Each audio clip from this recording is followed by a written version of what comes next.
You got into the safety business because you wanted to protect people, but somewhere along the way, the job started controlling your time, your schedule, your priorities, even your income potential. What if the expertise you've built over the years in the field can give you something more? More freedom, more control, more ownership of your future.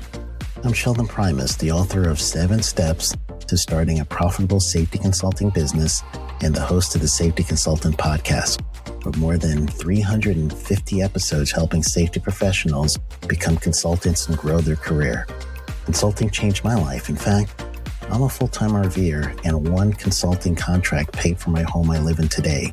Now, I help safety professionals build their own consulting practice through bi-weekly coaching calls, accountability, and personal guidance.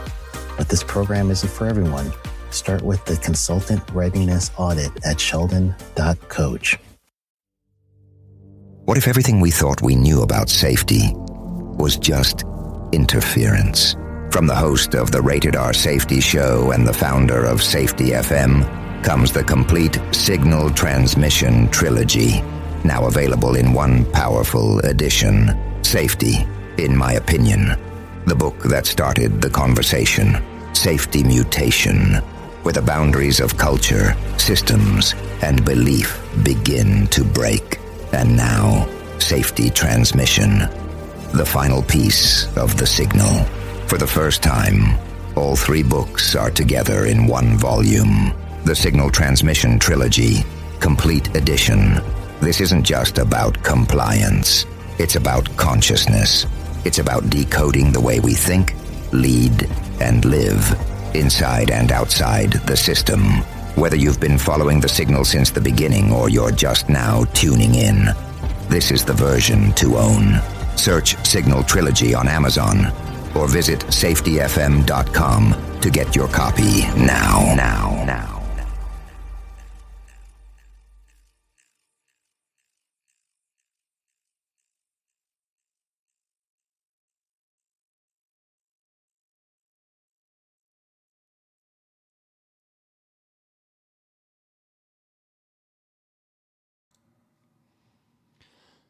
And it's Jim Posel with Safety Wars. So yesterday was Eastern Orthodox Christmas, right? January 7th.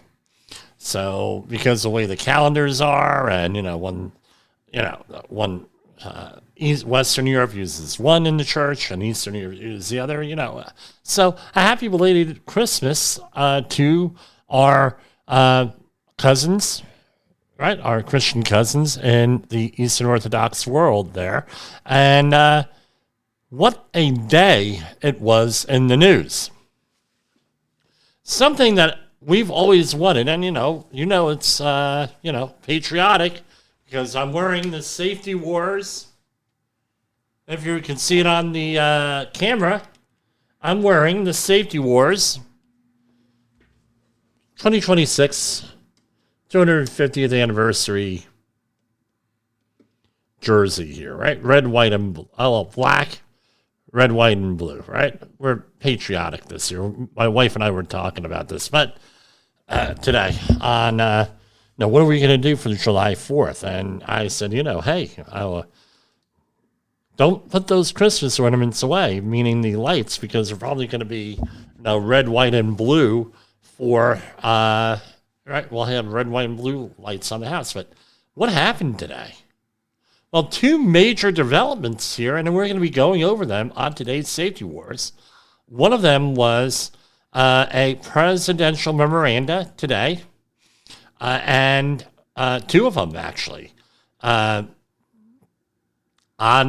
withdrawing from certain international organizations. This came out like literally at 6 o'clock news. Right, so I'm going to be looking at those. And the other one was President Trump announced his plans to ban institutional investors from buying single-family homes. That is going to have a major impact on everything here. So that's where we are. That's where we're starting out on today's Safety Wars. And I can't get this camera straight here today. But anyway, that's what we're doing. So And we're going to go back, and here's our intro. Hi, this is Jim from Safety Wars. Before we start the program, I want to make sure everyone understands that we often talk about OSHA and EPA citations, along with some other regulatory actions from other agencies, legal cases, and criminal activity. Everyone is innocent until proven guilty in a court of law. Proposed fines are exactly that, and they are often litigated, reduced, or vacated. We use available public records, news accounts, and press releases. We cannot warranty or guarantee the details of any of the stories we share, since we are not directly involved with these stories, at least not most of the time. Enjoy the show. This show is brought to you by Safety FM. Anyway, here we are with Safety Wars. No music intro today, right? With that. I tell you what, today is... I can't... I'm in a state of shock. So, we mentioned one time here this book, right? Right here, called Emergency Sex. And it's not what you think, right? And other desperate measures. Let's see if I can get the share screen on here. This is from Thrift Books. This is a little bit of an older book here. I feel old. It's like 25 years old here. And this is a book by Kenneth Kane, Heidi Postlethwaite, and Andrew Thompson. Right? So it's an expose. It takes place in 1990s. True story, not based on a truth. These are people who actually who were actually in the UN doing work. So here is the overview. It's the early 1990s, and three young people are looking to change their lives, and perhaps also the world.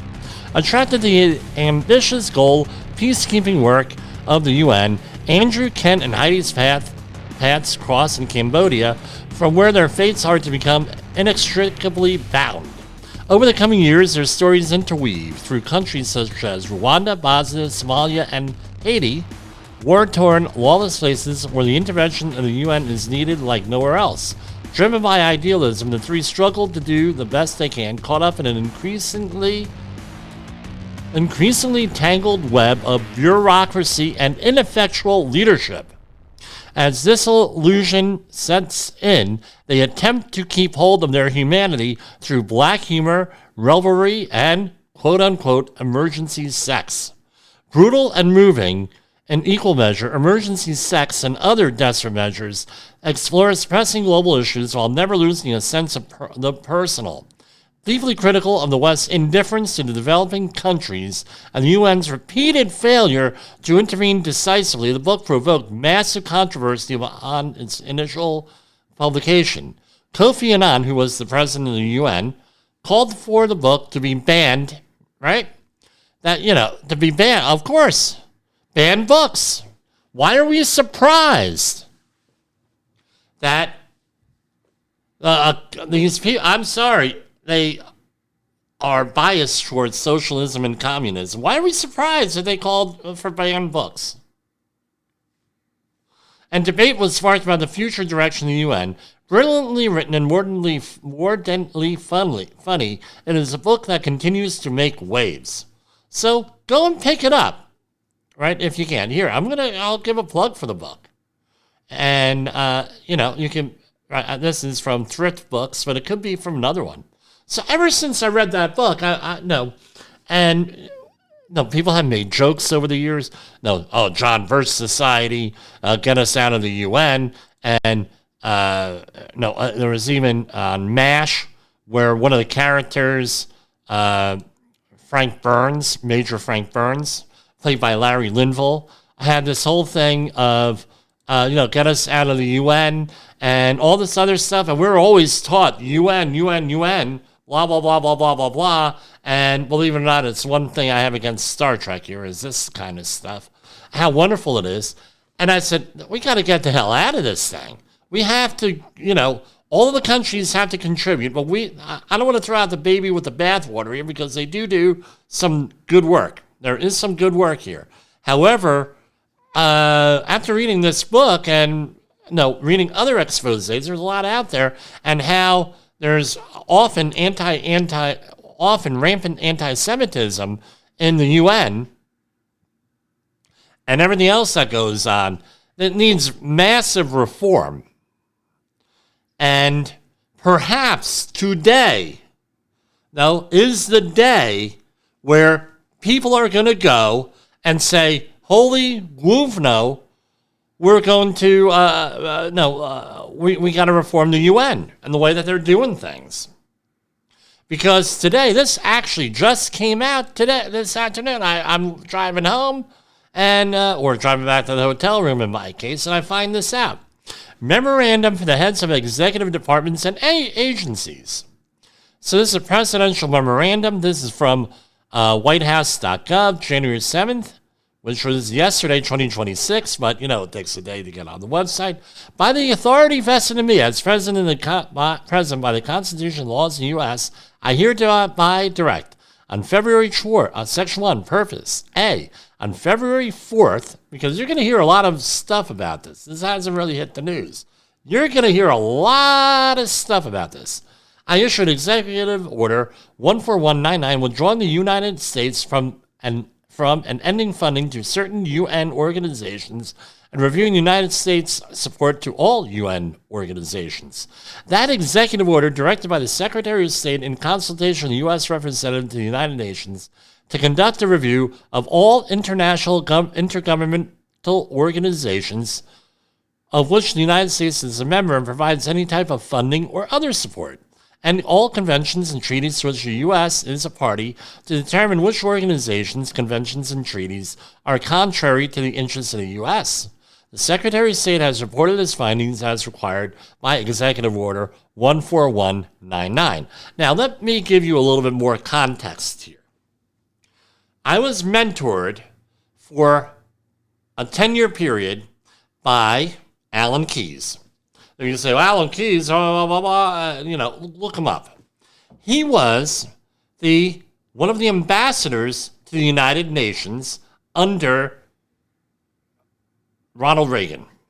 That's the ambassador, right? He has a lot of, like all people, you agree with him on some stuff, you don't agree with him on other stuff. But I had very long conversations with him over the course of about 2 years. And one of the things that he brought up, not one time, but multiple times, was that when we go to the UN and we start to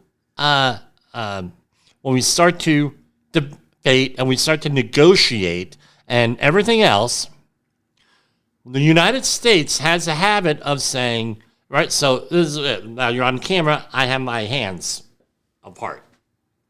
So on my left hand, or your right hand on camera, right, that's you're the other party. And on my right hand, or your left, is the United States. So you negotiate and you come to a compromise. And you're supposed to meet, and my hands are moving close, and you're supposed to meet in the middle somewhere. Correct? That's how the negotiation happens. Where one side gives a little bit, the other side gives a little bit. If you don't like it, go watch A Beautiful Mind, Russell Crowe, John Nash, Game Theory. All right? So both sides reach a compromise, and there's what we call Nash equilibrium. All right, game theory. That's more complicated, but that's like oversimplified. I get it. Now, what the United States does is this. This is the United States. This is the other. My hands are apart. The United States goes here and then says, well, let's compromise. Right? This is their point of view all the way out here. And this is the other point of view all the way out here. United States starts from the middle and then works its way further to the other side. So rather than a 50-50 compromise, what do you get? And maybe it's not exactly 50-50, but it's close, 50-50. You get 75% for the other person, or in the case of the United Nations, and he was an ambassador. He should know. Negotiating these things, the United States automatically would go to 90% to the other side, 75% to the other side consistently. So what happened is we get unfair deals. We get deals favoring everybody else against the United States issue, the United States point of view. All right? That's the point of view. This book, Emergency Sex, backs this up. And basically, it's made the United Nations out to be a social club. So that's basically it. So at a point, we have to change. And now with the way us being, I don't know, what is it, $30 trillion in debt? After the COVID stuff with the World Health Organization and everything, we should be evaluating this stuff. Like I've been saying for the last 6 months, maybe. We got to evaluate, we got to question every one of these freaking things. What are we doing? Why are we doing this? Because the other organizations in the other countries are doing this, looking out for themselves. We got to start to look a little bit more in our favor with our stuff, and our self-interest. So, B, I have considered the Secretary of State's report, and after deliberating with my cabinet, have determined that it is contrary to the interests of the U.S. to remain a member of, participate in, or otherwise provide support to the organizations listed in Section 2 of this memorandum. Right? Consistent with Executive Order 14199 and pursuant to the authority vested in me as President by the Constitution and laws of the United States, I hereby direct all executive departments and agencies to take immediate steps to effectuate the withdrawal of the United States from organizations listed in Section 2 of this memorandum as soon as possible. For United Nations entities, withdrawals mean ceasing participation in or funding to those entities to the extent permitted by law. My review of further findings of the Secretary of State remains ongoing. Section 2. Organizations from which the U.S. shall withdraw. Non-United Nations organizations. So these have nothing to do with the United Nations. So these are non-United Nations organizations. 24/7 Carbon-Free Energy Compact. Colombo Plan Council. Commission, I hope fans of Colombo aren't going to be upset on that one. Commission for Environmental Cooperation. Education Cannot Wait. European Center of Excellence for Countering Hybrid Threats. Forum of European National Highway Research Laboratories. Freedom Online Coalition. Global Community Engagement and Resilience Fund. Global Counterterrorism Forum. Global Forum on Cyber Expertise, Global Forum on Migration and Development, Inter-American Institute for Global Change Research, Intergovernmental Forum on Mining, Minerals, Metals, and Sustainable Development, Intergovernmental Panel on Climate Change. That's a major one there on that.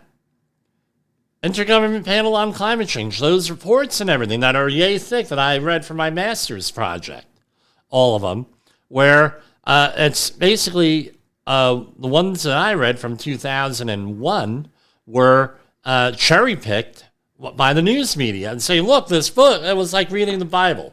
Look at this book, and it's like literally, memory serves to write something like 3,000 pages in total, the whole thing, and they only read the first 20 pages, summary for policymakers, which may or may not reflect what's in the actual report. So that's what happened then. They were caught. They were called on it. We have had guests here, Lord Christopher Monckton from England and James Taylor from the Heartland Institute have all discussed this stuff, and other guests on here going a couple years back on there. So that's a big one. Intergovernmental Panel on Climate Change on there. Intergovernmental Science Policy Platform on Biodiversity and Ecoservices, International Center for the Study of Preservation and Restoration of Cultural Property, International Cotton Advisory Committee, International Developmental Law Organization, International Energy Forum, International Federation of Arts, Councils, and Cultural Agencies, and the list goes on and on. Renewable Energy Policy Network, Science and Technology Center in Ukraine, Venice Commission of the Council of Europe. Now, here's one for the United Nations organizations. Department of Economic and Social Affairs, UN Economic Social Council, anything, International Law Commission, International Residual Mechanism for Criminal Tribunals, International Trade Center, and it goes on and on and on. The Peacekeeping Fund, Peacekeeping Initiative, UN Energy, UN Entity for Gender Equality and Power of Women. My question is this. All these organizations, I believe the number is 66, what are they doing other than blowing through money? Looking good. Is your work, what happens to an organization, all right? And there is one popular game, primarily played by older women, that I had a friend working for them who was their secretary for many years. And it basically was a slush fund for one family. All right. And you had to buy rules to the game every year. They change. So you could go and you could figure out who that is, probably. And a slush fund. How many of these are slush funds? Right? Here we go, the UN Population Fund. We've detailed in detail the demographic crisis a lot of countries, including the United States and Western Europe, are going through, and now Eastern Europe are going through. Here we have a population reduction thing, but it always focuses on the West, not the developing world. UN Register of Conventional Arms. UN Water, UN University, right? So I don't know how much money we're going to spend here, but perhaps, we'll get back in when they reform. Because a lot of these things did some good. We can't throw the baby out with the bathwater, but we've been funding a lot of this stuff, and based on my research and that book and stories and everything else, they want to be integrated in everything, including land use planning in the United States. There are exposés written on that immensely about 15 years ago. Why do we have certain land use policies? Because of UN commissions that are, and by the way, you don't believe me? You don't believe me? Okay. Listen to Mayor Zohan Mamdani and his speech and what his opinion is on property rights. Right, and his inaugural speech, and everybody out there clapping. Oh yeah. Right. Capitalism is hard, but socialism is warm. Okay, maybe you could have told that how wonderful socialism and communism were. Right. Tell that to my mother, who almost freaking froze to death under communism during World War II. Right. When she was expatriated. Tell that to my mother, how wonderful it was. So this is one great thing here with this. Perhaps it'll spawn these people to reform on this. Perhaps. All right? I got to put a warning, political content on the beginning of this. But I tell you what, I don't agree. Am I a MAGA? No, I'm not MAGA. However, when someone, and again, Biden made some good decisions there, like when he raised the bounty on Maduro in Venezuela to $25 million, up from what Trump had of that when he changed it. The problem with Biden was that they didn't execute the court orders. And by the way, there were court orders, there were indictments and warrants and things of that nature. Well, that was what the problem was. There's no real effort to do that based on publicly available information. So that was number one. Number two was this. President Trump announced his plans to ban institutional investors from buying single-family homes. This was from the White House Wire. That links to another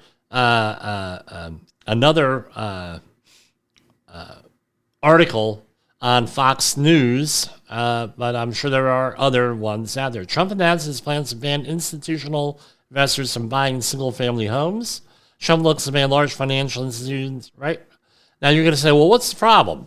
So based on some interviews I heard this afternoon, what the apparently is this. A lot of the affordability crisis out there that we have in our society is because large companies are buying houses, single-family homes, and jacking the price up, either for whatever reason.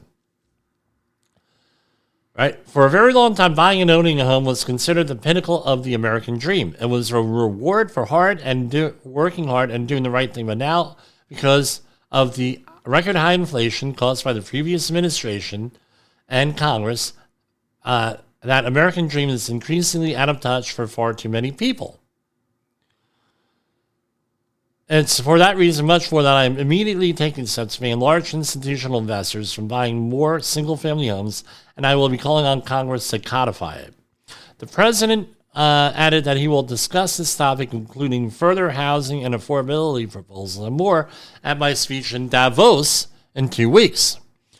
A little thing there. When I was 13 or 12, almost 13, my parents took me on vacation in the summer to Davos at the Hotel Belvedere, and my mom and dad were laughing. It's like, you see, all this stuff comes from Davos, from the Hotel Belvedere, and you were there. So, large financial institutions like Blackstone have purchased thousands of single-family homes since the 2008 financial crisis, spurred by a wave of home foreclosures. Firms are increasingly investing in rental homes, which has outperformed other commercial property sectors like offices and retail in recent years amid rising borrowing costs. Housing advocates and lawmakers, including Democrats, have criticized institutional landlords as having constrained the housing supply and increased rental costs for Americans. It's unclear what legal authorities the president will cite in his push to ban institutional firms from buying homes, or what additional measures he's pushing for Congress to take.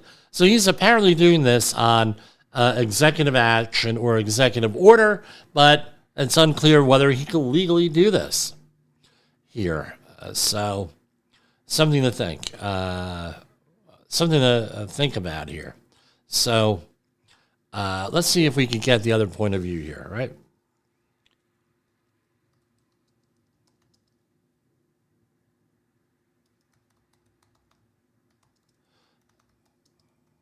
I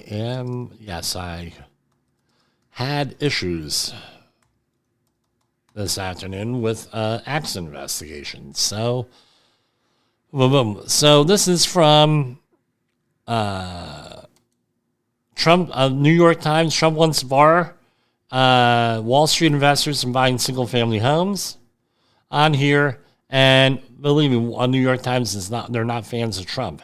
All right. President Trump said he wanted Congress to take immediate steps to stop private equity firms and other large investors from buying this stuff. Right? His post contained a few details, though Mr. Trump promised to say more about his plans during a speech in Davos.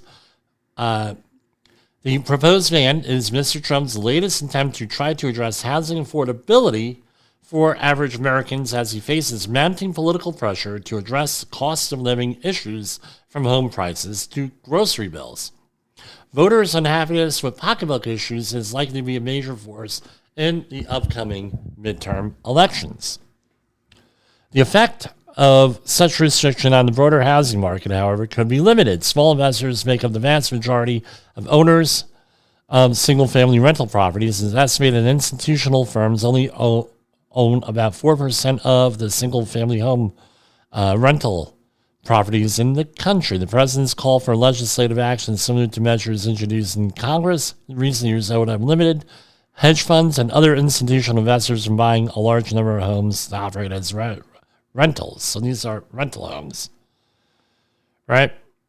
Anyway, it's been the the backbone of a lot of investigations. So I don't know. We'll see how this works out here. I know that there were homes in my old neighborhood of Chestnut Ridge, New York, that fell into this category, and they just laid vacant up until recently. And I've been out of there going on 9 years. So that's what's going on. So I know that's political, and you may or may not agree, which is fine. But we absolutely need to start reforming, and we need to start because this is what happens. It's sort of like they have that commercial where that's for that organization where you have all these apps that you buy for the phone or on the phone, or you have like multiple streaming services and you don't realize it and you're paying for them, and that's like $2 a month. But $2 for this, $3 for this, $10 for this. Before you know it, you spend $300 a month on a whole bunch of stuff that you're not using. Sort of like the same idea with the UN. And again, question everything. Make sure you question everything. And we're going to go and to commercial break, and I will get back to you in a little bit here. So, is your safety training old? Safety Wars is streaming now. SafetyFM.com. Is your safety training old, stale, and hackneyed? Is your safety trainer still preaching a warped version of behavior-based safety? How about safety training that is designed to actually address and assess your hazards and liabilities and is not standardized baloney from generations ago? Contact the Safety Wars team at safetywars.com or call me, Jim Polzel, at 845-269-5772. Remember, if you are receiving this message, you are the solution to unsafe workplaces. Have you listened or watched the Safety War Show? It does stream live on the radio and on the streamer-emers that we have. So if you have not taken a listen to Jim Polzel and what the hell he's doing every evening with Safety Wars, I would strongly encourage you to take a view or take a listen, whichever option is available for you, and take a listen to what the hell he has going on. It will take some deep dives and some information that you might be interested in. In an unpredictable world, one voice rises above the chaos. Meet Jim Polzel, a seasoned safety expert who's navigated through some of the most dangerous scenarios, from anthrax, explosive cleanups, disasters, and numerous environmental cleanups, and lived to tell the tale. Now he's bringing his wealth of knowledge, insights, and experiences to you through Safety Wars. From workplace hazards to the hidden dangers in your own home, Jim covers it all with his engaging storytelling. Safety Wars isn't just a podcast, it's your guide to a safer world. Join Jim Polzel and become part of the Safety Wars revolution. Available on Spotify, Apple Podcasts, YouTube, and wherever you get your podcasts and videos. Safety Wars. Your safety is our mission.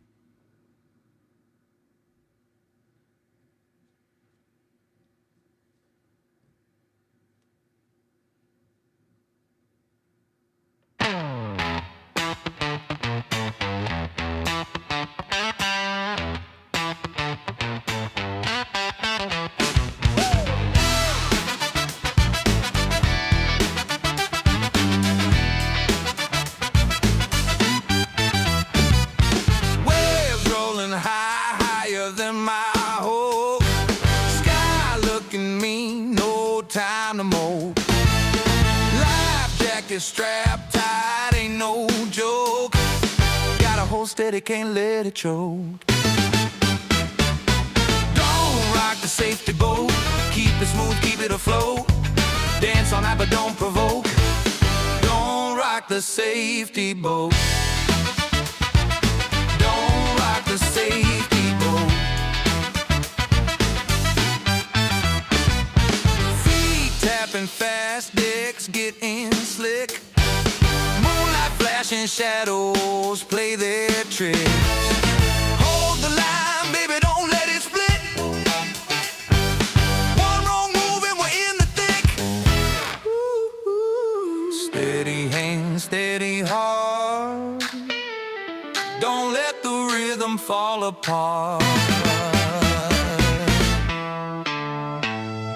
Don't rock the safety boat. Keep it smooth, keep it afloat. Dance all night but don't provoke. Don't rock the safety boat. Don't rock the safety boat. Don't rock the safety boat. Don't rock the safety boat. Is there safety training? From the front lines of the safety war, it's Safety Wars, with your host, Jim Posel on Safety FM. Get ready to face the harsh reality. So here we are back with our regular stuff here. Oh, sorry for the politics, but not sorry. I mean, we are being manipulated like you would not believe, or maybe you would believe. Here we have this whole thing going on in Minnesota with the police shooting, or the ICE shooting a person. And I'm not going to go into he said, she said, this one, that one. Just go and watch the video from all points of view. As I have said numerous times, the people who are riling everybody up to do different stuff, it happens on the right, it happens on the left. But right now, the focus has been on the left.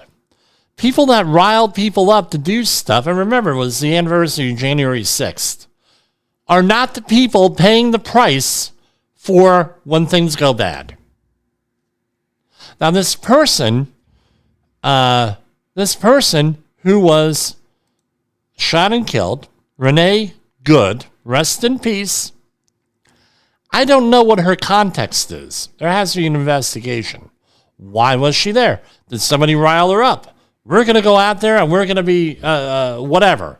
We're going to save the day for whatever issue it was, whatever mind. The person group who riled her up did not, those people are not out there.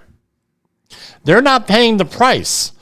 Now we have a spouse and child, at least one child on here from what I recall, who are being impacted by this, and the rest of the family and a whole community. And when you find out that reportedly a similar situation without a fatality, thank God, has happened over 100 times with people trying to run people down with a car, I don't know if that's what happened here or not. I don't know. There needs to be an investigation. And this person, this agent, was reportedly run over as of today, Thursday, January 8th. He was reportedly run over in the past. All right. How do you expect people to do that? There's got to be somebody who says, look, we got to calm this down and have negotiations. We got to calm this down and have more dialogue, have better conversations, and everything else. There has to be someone there doing that. I don't know who that is. Is there one leader out there that can do that? Let's come to let's try to negotiate. Because right now, nobody is negotiating. All the federal government is doing is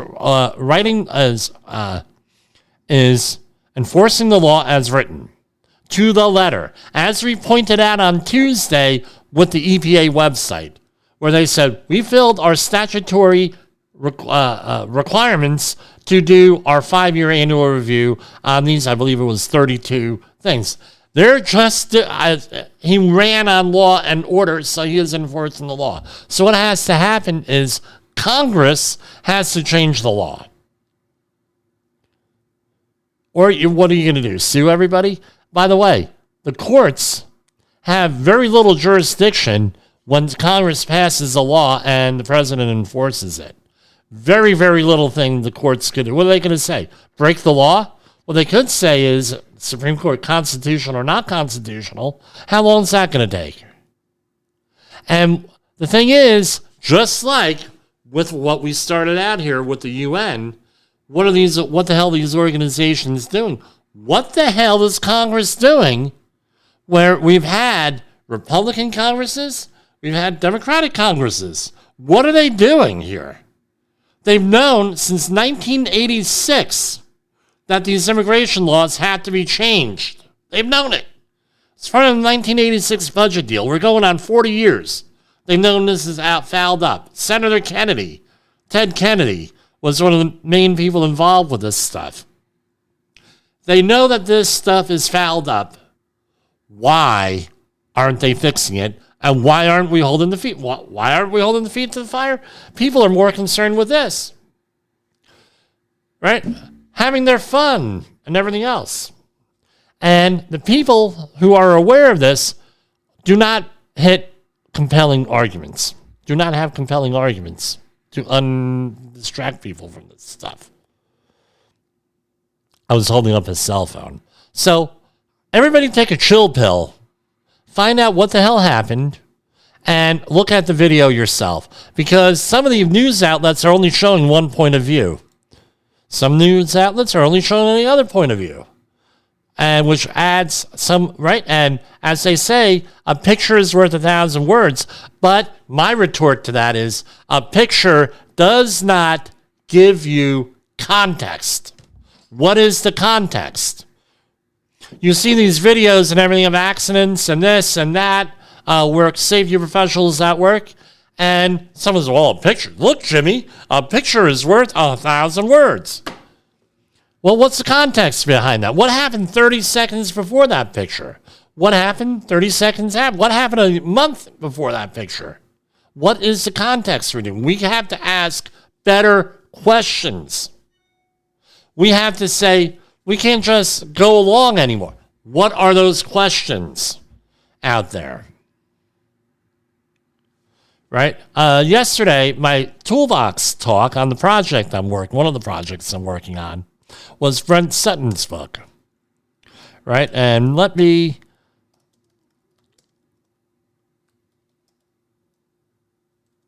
get this up. All right, Brent Sutton, one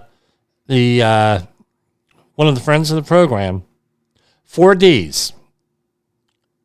Don't do anything dumb. Don't do anything dangerous. Don't do anything difficult. Don't do anything different. Right? When I show up, that's what I say. We're doing good. Don't do any of those 4 things. Well, those are also questions. What are we doing that is dumb? What are we doing that is dangerous? What are we doing that is difficult? What are we doing, right, differently? How could we fix things? Ask better questions. I'll do a shout out for Brent. Ask better questions. Have better conversations. If you want to institute corporate change, you have to have a vision and communicate that vision. But you have to develop that vision by knowing the organization and talking to people. How do you like that? Actually talking to people. Wow, what a mind-blowing thing. Here we have another safety thing, right? This is from CNBC, was published today. NASA to bring space station astronauts back to Earth weeks early due to medical situation. NASA will bring Crew 11 astronauts back to the ISS on Saturday, weeks earlier than previously planned, the agency announced. A medical situation with an unnamed crew member caused NASA to make the change. Right? So NASA will bring, again, you got to plan for this stuff. They're not saying what the medical situation is. And, another crew will go and pick up where they left along, whatever they're in the middle of doing. Now, this is a little, right, from the Daily Star. So I don't know how accurate it is, but it's all over the net today. Olympic sport rocked by, okay, get this, Penisgate, as athletes inject members to gain advantage. I don't know what kind of advantage you would get with that. They have what looks like a Ozempic or an insulin syringe here, the pens, right? Auto injector here. So I don't know if that's how you deliver that or not. They say 3 images. Okay, let's click on what those are.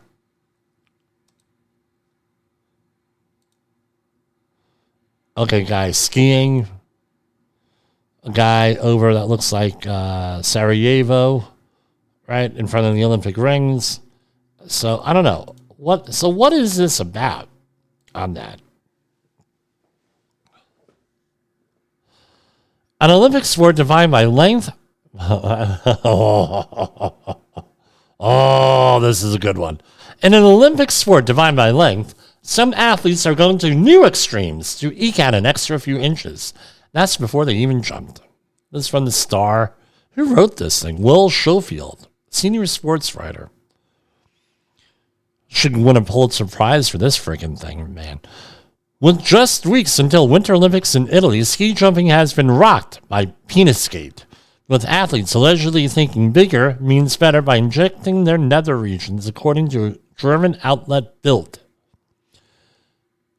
The report claims 3D scanner measurements for the crotch area of their jumpsuits are taken from the lowest point of the athlete's member, meaning any extra growth could translate into a competitive advantage even before they take off. Right? As a result, when taking off, the surface area of the athlete is much larger, which increases the possibility of a better jump. I guess you're going to be sailing, right? And it's this information that has reportedly led to some athletes to inject, I'm not going to mention what it is, right? Into something. They're injecting something into that area. All right, I'm not going to mention it. God knows we'll have half the Safety Wars people out there doing it. Right. However, Halvor Egner Granerud, a Norwegian ski jumper, was furious at the accusations when he was approached by Dagbladet. Rune Velta, Norwegian coach, came into the locker room. That must be Dagbladet, right? You have right. He came in and said to the before the qualifiers, you need to be prepared for questions about your penis injections. I have to admit that I thought it was nonsense. No, I've never heard of it until today. Neither have I. And now you do. We've never heard of this. When I took my measurements, I was with a doctor who examined me to make sure I did not have a fake penis. End quote, end quote. He added, I assume they are speculating about something like the body scan before the season, and it's true. It's better to be warm and comfortable than a little cold when measuring. That could be true, right? Right. Norway have already admitted to manipulating costumes at a World Cup in Trondheim last year by sewing a reinforced thread in the suit, which would allow more lift in the air. The way I consider this, we have cheated, said Jan Erik Albu, general manager of the federation. We have tried to cheat the system, and that is unacceptable. I don't know what to tell you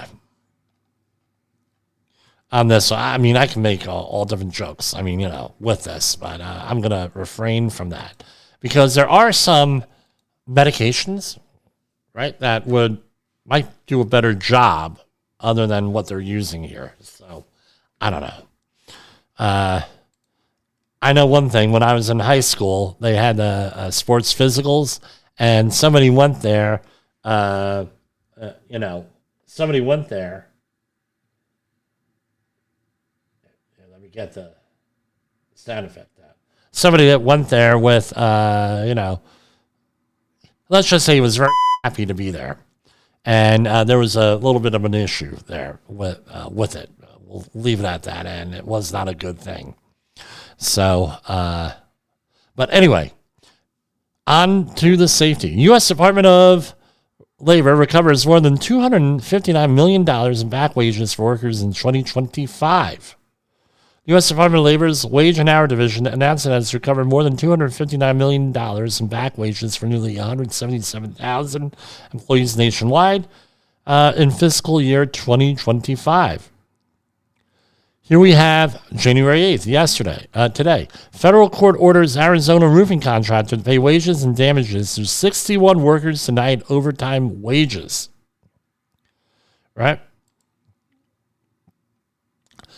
U.S. Steel has obtained a consent judgment to recover $147,000 plus in back wages and liquidated damages for 61 roofers whose employer withheld overtime wages in violation of federal law. So, again, if you have, I tell you what, I did a little bit of a deep dive on our holiday break where we really weren't broadcasting, and wouldn't you know it, I came to the conclusion after reading the Federal Fair Labor Standards Act that a lot of you safety guys out there, and gals for that matter, people, a lot of you folks are being paid, and you got to double check this. Get with an attorney, get with whoever who's more qualified than me. A lot of us may not be exempt from overtime pay. We may be not exempt based on what we're told to do and how the job is managed. So, for example, if your only job is to sit in the trailer, eat donuts and drink coffee and fill out checklists, you may not be an exempt employee from overtime. May not, which means you may be entitled to a whole boatload of overtime pay. If you're not using discretion, I remember, well, Jim, I write AHAs or JSAs or JHAs, whatever we're calling them on that project. Well, guess what? A union foreman being paid by the hour does the same thing.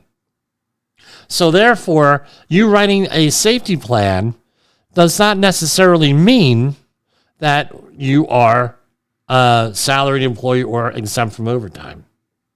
Doesn't it? It may not. So if I were you safety guys, I'd go out there and double check that. Right? Because you may be entitled to a boatload of money there. U.S. Department of Labor investigation finds Texas trucking company wrongly terminated a driver for raising safety concerns. U.S. Department of Labor has ordered Fort Worth-based trucking company, and I will mention the name here. Let me share screen.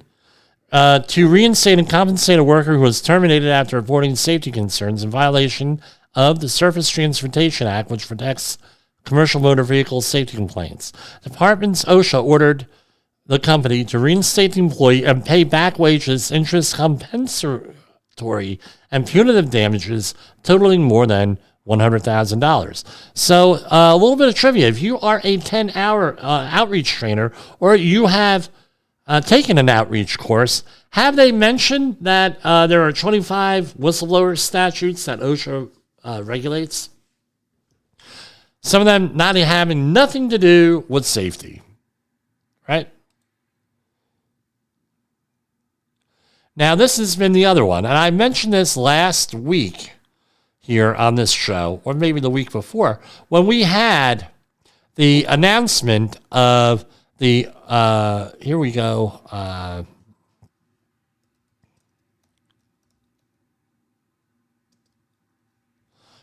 Trump has announced the design of a new battleship.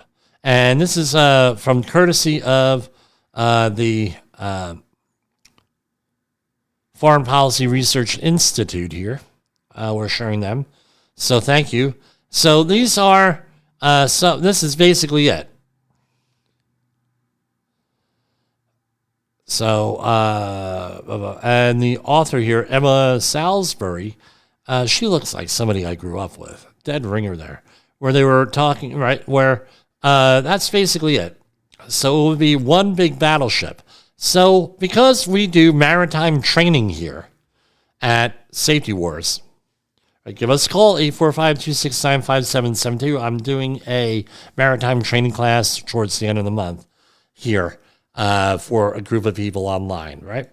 So essentially, looking, I've been following this because it's part of what we do. We're going to talk about shipyards. You might as well know something to keep up with shipyard stuff. So, basically, my question a couple of weeks ago was, we have over 100 ships deficit compared to China in the Navy. we do not have the shipbuilding capacity since probably in the 70s or 80s to catch up anytime soon.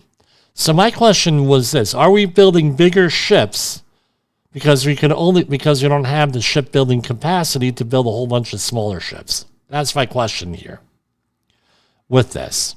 So going back here to this, and this was actually on Fox News, Bret Baier, a special report yesterday. Right, the U.S. Department of Labor today, and this is, when was this released? This press release was today, but announced an award of nearly $14 million in funding to support the development of programs aimed at reinvigorating and rebuilding the U.S. maritime industry workforce. I'm going to point out that it is mandatory at almost all shipyards, federal shipyards, to go and have the outreach training. So give us a call, 845-269-5772. The department awarded $8 million to Delaware County Community College and $5.8 million to Massachusetts Maritime Academy to advance the next generation of American shipbuilders through hands-on cutting-edge training programs developed in conjunction with international partners. Restoring America's maritime dominance cannot be accomplished without skilled American workers, said Secretary of Labor Lori Chavez DeRaymer. I love that name. In line with President Trump's executive orders, these projects will help train our next generation of shipbuilders and ensure the skills critical to revitalizing our shipbuilding industry are developed here at home.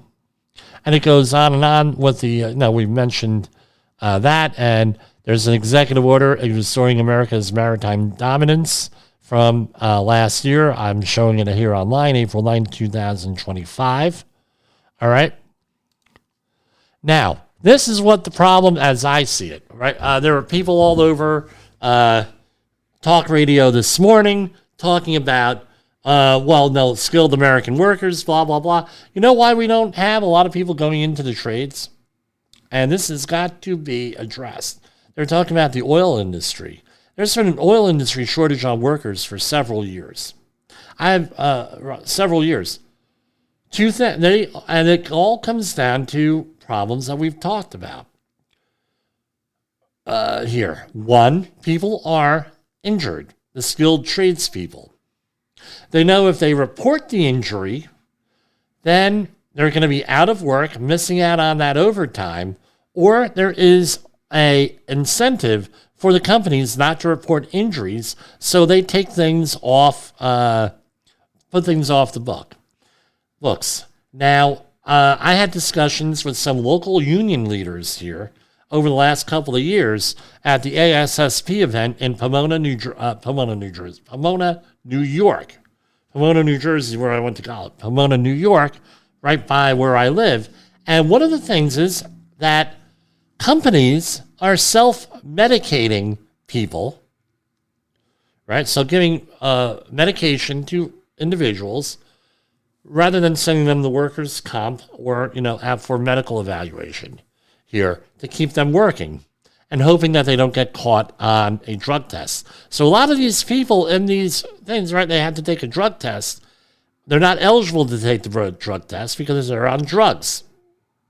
Number one. Remember, federal shipyard, federal work, federal law. Number one. Number two. Here, right? So they're on drugs. Why are they on drugs? Self-medicating, and the companies are often self-medicating them. So this is all works into safety here. All into the systems we have. Because why? Because the government still has its head of its rear end on a lot of these contracts. And talking to some of our hot people out there, we know from them is that they're on the zero accidents, zero injuries, and zero illnesses thing. And what happens? There's an incentive for companies not to report on things. And later, one of these days, I'm going to talk about the safety clown that I had to deal with recently. So, with this, and there's incentive not to do it. It's verbal, nonverbal, intentional, non-intentional, not to report injuries. And this is all the fallout here. Part of it why we do not have people out there with those skills, right? Because they cannot hire drug addicts. They cannot hire people who are on drugs or who are on alcohol, who are self-medicating for these jobs. They'll never get into it. That's the problem with the oil industry. One facility I know of had a 60% shortfall on workers because they couldn't do this. So for Safety Wars, and I'm all fired up tonight. I know it. This is Jim Posel. See you tomorrow. The views and opinions expressed on this podcast are those of the host and its guest and do not necessarily reflect the official policy or position of the company. Examples of analysis discussed within this podcast are only examples. They should not be utilized in the real world as the only solution available, as they are based only on very limited and dated open source information. Assumptions made within this analysis are not reflective of the position of the company. No part of this podcast may be reproduced, stored in a retrieval system, or transmitted in any form or by any means, mechanical, electronic, recording, or otherwise, without prior written permission of the creator of the podcast, Jay Allen. You got into the safety business because you wanted to protect people, but somewhere along the way, the job started controlling your time, your schedule, your priorities, even your income potential. What if the expertise you've built over the years in the field can give you something more? More freedom, more control, more ownership of your future. I'm Sheldon Primus, the author of 7 Steps to Starting a Profitable Safety Consulting Business and the host of the Safety Consultant Podcast, with more than 350 episodes helping safety professionals become consultants and grow their career. Consulting changed my life. In fact, I'm a full-time RVer, and 1 consulting contract paid for my home I live in today. Now, I help safety professionals build their own consulting practice through bi-weekly coaching calls, accountability, and personal guidance. But this program isn't for everyone. Start with the Consultant Readiness Audit at sheldon.coach. What if everything we thought we knew about safety was just interference? From the host of the Rated R Safety Show and the founder of Safety FM comes the complete Signal Transmission Trilogy, now available in one powerful edition. Safety, in my opinion, the book that started the conversation. Safety Mutation, where the boundaries of culture, systems, and belief begin to break. And now, Safety Transmission, the final piece of the signal. For the first time, all 3 books are together in one volume. The Signal Transmission Trilogy, Complete Edition. This isn't just about compliance. It's about consciousness. It's about decoding the way we think, lead, and live, inside and outside the system. Whether you've been following the signal since the beginning or you're just now tuning in, this is the version to own. Search Signal Trilogy on Amazon or visit safetyfm.com to get your copy now.